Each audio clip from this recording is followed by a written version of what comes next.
Hello दोस्तों, मैं हूं आपका अपना Waseem Ahmed Alimi. The unprofessor Urdu YouTube channel पर एक दफ़ा फिर से आपका तहे दिल से इस्तकबाल है।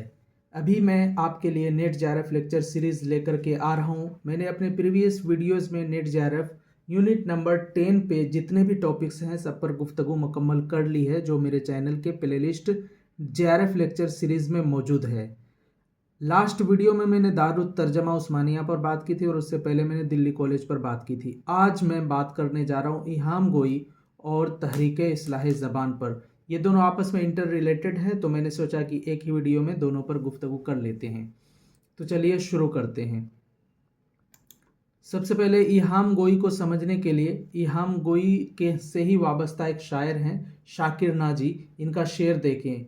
उनके रुखसार देख जीता हूँ, आर्जी मेरी जिंदगानी है। तो देखिए इहाम गोई में होता क्या है कि इहाम गोई में शायर अपने शेर में कोई ऐसा लफ्ज़ इस्तेमाल करता है जिसके दो मानी हो, एक करीब का माना और एक दूर का माना। तो इसमें देखिए जैसे आर्जी मेरी ज़िंदगानी है, तो आर्जी जो लफ्ज़ है उसके भी दो मानी है। एक वो जो मुस्तकिल के कंपैरिजन में बोला जाता है, जैसे परमानेंट, और जो गैर मुस्तकिल है, जो टेम्पोररी है। तो एक मीनिंग तो उसकी टेम्पररी आर्जी हो गई, गैर मुस्तकिल। और एक मीनिंग है आरिज से बना है। आरिज फारसी में, अरबी में जिसका मतलब होता है रुखसार, और इससे ये लफ्ज़ बना है आर्जी, यानी गाल के माना में। तो ये कह रहा है शायर कि उनके रुखसार देख जीता हूँ, आर्जी मेरी ज़िंदगानी है। तो जब वो महबूब के गाल को, रुखसार को दे के जी रहा है, तो उसकी ज़िंदगी क्या हो जाएगी? आर्जी हो जाएगी, रुखसार वाली हो जाएगी। तो इहाम गोई में शायर जो है दो माना मुराद लेता है, एक करीब का और एक दूर का, और हमेशा शायर की मुराद दूर के माना से होती है। तो जैसा कि आप जानते हैं 1720 में वली का दीवान दिल्ली आया। उसके बाद यहाँ के शोरा जो फारसी में शेर व शायरी करते थे वो सब के सब रेख्ता गोई की तरफ माइल हो गए। तो वहाँ से एक पूरी एक तहरीक, एक पूरा रुझान अमल में आ गया कि शोरा जो है इहाम गोई की शायरी करने लगे और इस तरह के मानी वगैरह इस्तेमाल करने लगे। तो इसमें आपने समझ लिया कि इहाम गोई में क्या होता है, दो मानी मुराद लिए जाते हैं। अब देखिए एक शेर ये भी है, मगज़ को बाग में जानी न देना कि नाहक खून परवाने का होगा। अब यहाँ पर भी देखिए बहुत दूर से इहाम इस्तेमाल किया जा रहा है। इसमें बिल्कुल करीब और दूर का माना नहीं है, बल्कि बहुत दूर का माना है। ये अलग तरह का इहाम है। इसमें मगज़ में किसको कहते हैं? शहद की मक्खी को कहते हैं। तो मगज़ को बाग में जाने न देना कि नाहक खून परवाने का होगा। अब देखिए कितना दूर का माना मुराद है इसमें कि मगज़ पहले बाग में जाएगा, शहद की मक्खी बाग में जाएगी, फिर वहाँ से वो फूलों से क्या करेगी, रस रस को अब्जॉर्ब करेगी, फिर जा कर के वो शहद के छत्ते में जा कर के अपने उस रस को उंडेल देगी। फिर वहाँ से क्या होगा, मोम पैदा होगा। फिर मोमबत्ती को जलाया जाएगा और उसमें क्या होंगे, परवाने आएंगे, और परवाने अपनी जान निछावर कर देंगे। तो इतना दूर का माना मुराद लिया है। तो ये है इहाम गोई। अब देखिए इहाम गोई से वाबस्ता जो शोरा हैं, सिराजुद्दीन अली ख़ां आरजू हैं, मिर्ज़ा मज़हर जाने जाना हैं, शाकिर नाजी हैं जिसका भी मैंने शेर पढ़ा, शाह नजमुद्दीन मुबारक आबरू हैं, शेख ज़ुहरुद्दीन हातिम हैं, शरफुद्दीन मज़मून हैं, मुस्तफ़ा ख़ान यकरम और सदरुद्दीन फ़ाइज़।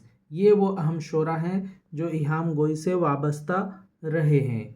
इहाम गोई से वाबस्ता ये शोरा हैं जो रहे हैं।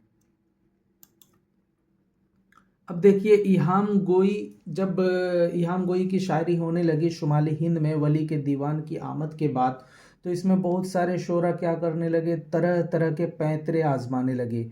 तो एक तरह से जो ज़बान थी वो बहुत बदल गई थी। तो फिर ज़रूरत पड़ी कि कोई ऐसी तहरीक लाई जाए जो उसके कंपैरिजन में हो और ज़बान की इस्लाह हो। तो इसलिए बहुत सारे लोग ये तस्लीम करते हैं कि जो इस्लाह ज़बान की तहरीक चली वो इहाम गोई के रद्द अमल में चली। लेकिन कुछ लोगों का, कुछ माहिर लिसानियात का और हमारे उर्दू के मौर्रिखीन का ये मानना है कि तहरीक इस्लाह ज़बान इहाम गोई के मुकाबले में नहीं आई थी, बल्कि एक अलग से तहरीक थी। तो देखिए जो पहले इहाम गोई से वाबस्ता शायर थे, मिर्ज़ा मज़हर जाने जाना और ये जो हातिम हैं, यही लोग बाद में इसके बहुत ज़बरदस्त मुखालिफ हो गए। इसमें मुसहफ़ी भी थे, देख लीजिए, ये देख लीजिए, मुसहफ़ी, हातिम, सौदा, कायम चांदपुरी, मिर्ज़ा मज़हर जाने जाना, ये सबसे बड़े अलम बरदार थे। कौन? मिर्ज़ा मज़हर जाने जाना। سمجھیے کہ اصلاح زبان جو اس کے مقابلے میں تحریک چلی تھی تو مرزا مظہر جانے جانا ہی اس کے سب سے علم بردار تھے اصلاح زبان کے. تو یہ لوگ کہتے تھے کہ زبان جو ہے بہت زیادہ نپی تلی ہو گئی ہے، شعراء صرف ایہام گوئی کے پیچھے پریشان ہیں، تو اب زبان کی اصلاح کی ضرورت ہے. ایسی زبان استعمال کی جائے جس میں ایہام نہیں ہو بلکہ صاف اور شستہ سنجیدہ زبان کا استعمال ہو. دیکھیے اس میں ایک بات اور بھی ہے کہ جو حاتم کے بارے میں آپ نے سنا کہ حاتم پہلے خود ایہام گوئی سے وابستہ شاعر تھے، لیکن بعد میں انہوں نے اپنے ان کے جو دیوان پہلے چھپ چکے تھے وہ سارے دیوان سے انہوں نے ایہام گوئی کے ایک ایک شعر کو اٹھا کر کے پھینک دیا اور سب کو نکال کے ایک اپنا چھوٹا سا دیوان تیار کیا اور اس کا نام رکھا دیوان زادہ. زادہ جیسے کہتے ہیں صاحب زادہ، بادشاہ زادہ، سیٹھ زادہ، اسی طرح دیوان زادہ. تو دیوان کا بچہ جو ہوا وہ دیوان زادہ ہو گیا، چھوٹا سا دیوان. تو یہ اپنے آپ میں تعبیر بھی بہت اچھی ہے. اور دیکھیے ان کا ایک شعر بھی ہے کہ نام کو چرچا نہیں حاتم کہیں ایہام کا. اس سے پہلے کا مصرع ہے کہ صاف گوئی کی تلاش وغیرہ وغیرہ. تو صاف گوئی کے بارے میں انہوں نے اپنے شعر میں لکھا بھی ہے کہ جب اصلاح زبان کی تحریک چھیڑ دی گئی تو ایک ان کا واقعہ میں نے سنایا کہ انہوں نے اپنا دیوان کیسے تیار کیا، دیوان زادہ ایہام گوئی کے اشعار کو نکال کے. اور پھر اس کے بعد ایک شعر بھی یہ کہتے ہیں جس کا مصرع ہے نام کو چرچا نہیں حاتم کہیں ایہام کا. تو اب ان کے دور میں ایسا ہو گیا تھا کہ ایہام گوئی سے سارے شعراء کیا کر لیے تھے، روگردانی اختیار کر لیے تھے.